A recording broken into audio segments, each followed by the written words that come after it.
So one thing I love about teaching mosaics is it forces me sometimes to work in a style and in a method that is not my favorite way of working.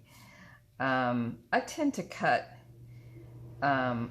pretty loose and really shardy. I like a lot of slivers and irregular shapes in my mosaic work.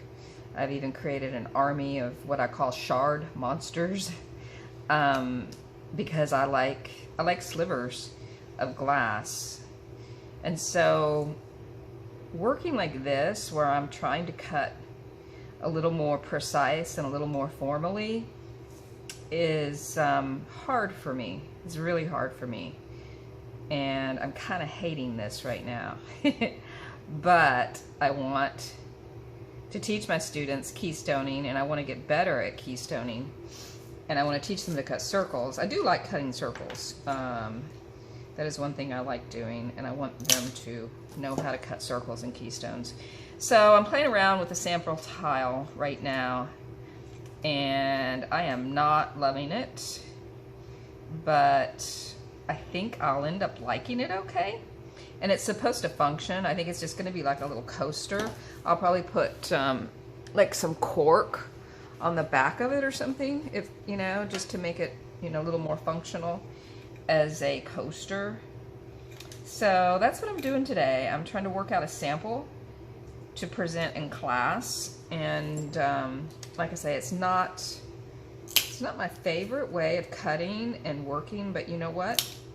That is how we grow.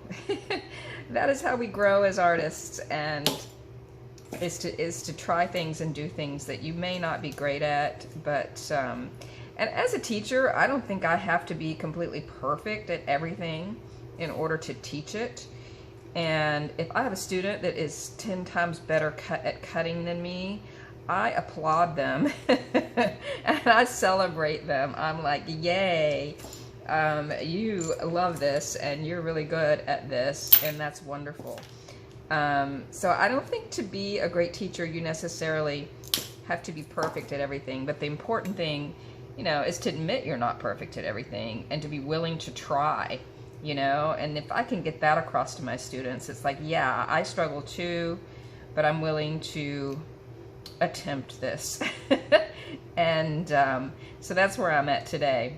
And eventually I'm going to do a little video on circle cutting and have that. I'm trying to do videos in between classes too. I did a little lecture yesterday about design, because that is something I love and that I'm good at. I do like designing. So anyway, so this is a little tile coaster, and that's going to be our first project in class. It's just a real, I think of it more as an exercise than a piece of art or an actual project. It's more just an experiment and an exercise. So that's what I'm doing today. And we'll see how it goes.